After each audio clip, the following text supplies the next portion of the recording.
C'est quoi? Ah ah. Eh bien écoute, figure-toi qu'on a reçu de la nouvelle nourriture pour nos crevettes. Alors ça c'est juste des échantillons. Donc il y a des échantillons de différentes tailles, des recettes différentes. Donc moi ce que j'ai fait avec tout ça, déjà j'ai choisi un peu ce qui me correspondait en termes de taille. Et après moi, enfin voilà, je cherche plutôt des trucs un peu assez gros quand même. En fait, le but c'est de réunir à un même endroit le maximum de crevettes. Pourquoi je fais ça? Parce que moi, ça m'aide pour la pêche.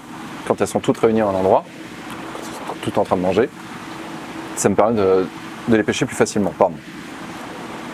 C'est parce que je viens boire de l'eau, alors du coup, ça remonte. Bref, ce que j'ai fait, c'est que j'ai pris ça. J'ai pris un type de crevettes. Par exemple là, les Redfire et les CRS. Et dans chaque bac, j'ai mis des granulés différents. Donc j'ai fait une batterie de test pour voir si lequel fonctionne le mieux et le plus appétant, donc le plus qui attire le plus les crevettes, qui dure le plus longtemps. Et faut que les crevettes aiment ça, donc faut qu'elles mangent tout, quoi. Durant cette phase de test, déjà j'ai vu lequel fonctionnait mieux. J'ai pris celui-là et je l'ai distribué dans tous les bacs. L'observation intéressante que j'ai faite, c'est que de manière générale, tout le monde le mange assez vite. Et enfin, quand je dis assez vite, ça reste sur la durée, mais en tout cas elles aiment ça, elles mangent tout. Donc ça c'est cool. Par contre, il y a certains bacs où ils ne mangent pas. Et ça c'est intéressant. Alors pourquoi? Eh bien peut-être que la nourriture est trop riche. Ça sous-entendrait que du coup les crevettes, y a trop à manger dans le peu que je leur donne. Donc bon, là j'ai donné un peu plus que ce que je devrais leur donner normalement, pour pouvoir avoir une vision de ce que je devrais leur donner. Après, c'est-à-dire que je vais réduire après, et au moins je saurai quelle dose il faut par aquarium. Donc voilà, je suis content d'avoir reçu ça. On va voir ce que ça va donner. J'ai plein de tailles, donc j'ai des gros pour les grosses crevettes, j'en ai du plus petit pour les juvéniles, j'en ai pour les écrevisses, j'ai pour tout le monde, donc ça c'est cool. Alors, on a eu beaucoup de coups de fil de gens qui nous demandaient, on voudrait commander des crevettes, mais on ne sait pas comment vous les emballez, vous les conditionnez et vous les envoyez. Eh bien écoutez, on l'a déjà fait, mais on va le remontrer. Donc, la pêche, une petite dernière, paf. Alors maintenant, on va mettre le petit filet, toc. Ensuite, on va emballer ça dans une poche. Voilà. La poche, on la ferme avec de l'air. Voilà, elle est bien bombée. Du coup, l'air peut bien pénétrer dans l'eau. Ça permet que les crevettes respirent. Ensuite, pour faire propre, on coupe la queue. On met ça dans une grande poche. Pourquoi? Pour doubler. Comme ça, ça évite que la poche se perce pendant le transport. Et si jamais c'est le cas, il y a la deuxième poche qui est là pour tout retenir. Doublé. On met la petite étiquette de commande dessus. Paf. Ensuite, alors le petit filet, il sert à ce que les crevettes s'accrochent dessus pendant le transport. Comme ça, en fait, elles sont pas dans la poche. En fait, elles peuvent pas s'accrocher. Elles sont obligées de rester en eau, donc elles se fatiguent. Le petit filet, il est là. Comme ça, elles s'accrochent dessus. Elles peuvent se reposer. Donc, la boîte hermétique, ça, c'est ce que vous payez pour le transport. Donc, on les met là-dedans parce que ça garde la température. On va faire des trous dedans. Alors, pourquoi je fais des trous dedans? Je vais vous montrer ça juste après. Parce qu'on va installer ceci, la chaufferette. La chaufferette, comme son nom l'indique, c'est pour chauffer. Donc ça se réchauffe, ça permet que la température soit bonne pendant le transport. Et du coup, on la pose sur les trous parce qu'elle réagit à l'oxygène. C'est ça le catalyseur qui permet de faire chauffer la chaufferette. Donc ça, c'est du bourrage. On met ça ici dessus, comme ça, et la poche, elle n'est pas en contact direct avec la chaufferette, ce qui évite de trop chauffer la poche. Ensuite, on remet du bourrage ici pour éviter que la poche roule pendant le trajet. Ferme la boîte, un coup de scotch Le petit carton de transport, on va mettre la boîte dedans. On met un peu de bourrage pour caler la boîte, éviter qu'elle bouge pendant le transport. On met la facture, on ferme la boîte.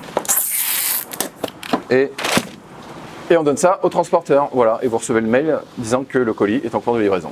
Terminé. Ok, bon. Là, j'ai une couille. Et ça, c'est jamais le bienvenu. Donc, je suis obligé de se lancer dans les tests d'eau. On va regarder ce qui va pas. Alors, je vais rechercher des fioles quand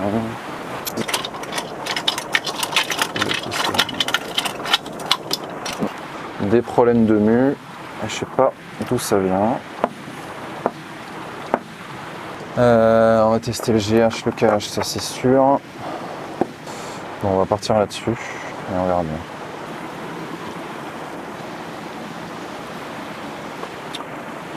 Alors, on va faire des petits tests colorimétriques.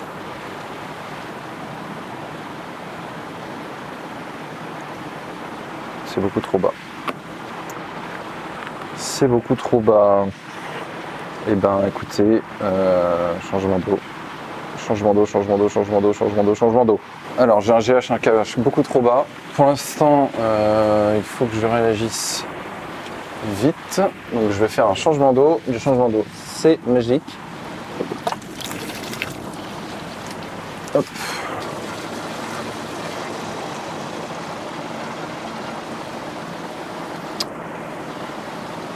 Ça fait à peu près un tiers.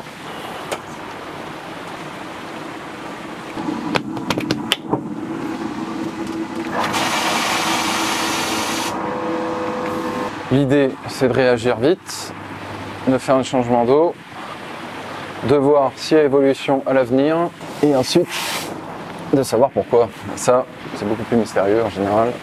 Je vais purger ici.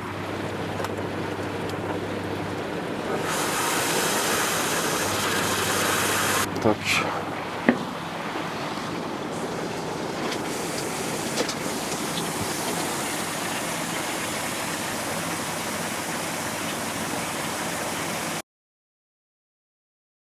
Il y a un truc dont on n'a pas parlé. Alors peut-être que j'en ai parlé, mais vite fait. Mais du coup, je m'en souviens plus. Et en fait, bah, je pense que ça pourrait vous intéresser que j'en parle un peu plus. Attends. Chewing-gum. Ah, oh non, je vais pas te le cracher à la main. On me fait dégueu. Dans quel film ça? Voilà. C'est en Jurassic Park. On est là. Et ben en fait, il s'agit des bubble tea. Donc les bubble tea, figurez-vous qu'on en a maintenant deux. Avant, on en avait, donc on avait les green, qui, bon, elles ont été là, elles sont venues il n'y a pas si longtemps. Mais c'est vrai que j'en ai pas parlé, mais maintenant on a les stripped qui sont de retour, on n'avait pas vu depuis très très longtemps. Bah, le nom scientifique c'est Carigina sp Bubble Tea, donc il n'y a rien d'incroyable. Alors nous on a les green et les stripped. Alors qu'est-ce qu'il faut savoir sur les bubble tea? Donc elles viennent d'Inde. Et elles ont un physique légèrement différent que les autres crevettes qu'on peut voir. Il faut savoir que elles sont beaucoup plus droites et le nez remonte légèrement. Et très dentelé. Voilà. C'est des crevettes qu'il faut maintenir dans une eau chaude. Donc il faut très chaude même. Il faut que ça aille presque à 30 degrés. Bon, moi je suis à 28 ici. Donc c'est voilà, faut bien blinder, faites attention à l'évaporation évidemment. Il faut qu'il y ait énormément de plantes dedans, elles adorent ça, les plantes, il faut absolument qu'il y en ait, sinon elles se sentent pas bien, carrément. Il faut que, bah voilà, là ici c'est des Cerato que j'ai mis, mais enfin vous pouvez mettre autre chose, il n'y a pas de souci, pas obligé de mettre des Cerato. Quoi dire d'autre chose? C'est des crevettes qui sont calmes, hein, elles vont pas vraiment s'agiter. En termes de reproduction, alors ça marche bien. Donc ça se reproduit en eau douce normalement, comme les hétéropodas par exemple. Et par contre, vous attendez pas à une explosion. C'est beaucoup plus calme, même en termes de reproduction. Voilà, disons que c'est des crevettes plutôt chill. Alors il faut aussi savoir que c'est des crevettes, selon les conditions, elles peuvent changer de couleur. Alors quand je dis changer de couleur, disons qu'elles peuvent s'éclaircir ou se foncer. Ça arrive notamment lors du transport. Elles peuvent arriver très claires et se foncer avec le temps si tout va bien. Donc voilà, De toute manière, toi tu vas montrer des images sûrement sur les crevettes, voilà. Donc vous pourrez les voir en plus gros. Il faut beaucoup d'oxygénation. Il faut faire attention à ça par rapport aux autres crevettes qui sont moins demandeuses ici. Voilà, il faut un bac bien aéré. Et voilà, le sol standard, il n'y a rien de particulier. Hein. Et oui, je n'ai pas précisé le truc, mais c'est donc des Caridina. Elles sont sur un sol standard. Donc sol quartz, sable simple, rien de fou. On n'est pas sur du sol technique. Et puis voilà. À demain.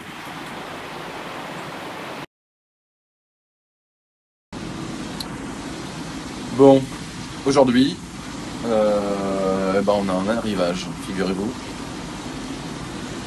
Donc voilà, on en a 1, 2, 3, 4, 5, 6, 7, 8, 9, 10. C'est vrai, c'est ça, il y en a 10 box. Alors je m'attendais à 9, mais apparemment il y en a 10. Donc un arrivage plutôt standard. C'est un arrivage qui est là pour compléter ce qui nous manque. Donc voilà, vous avez été assez gourmand ces derniers temps. Du coup, voilà, on fait du stock. On va renouveler les souches, comme d'habitude. Donc ça c'est cool. On va voir un peu tout ce qu'il y a.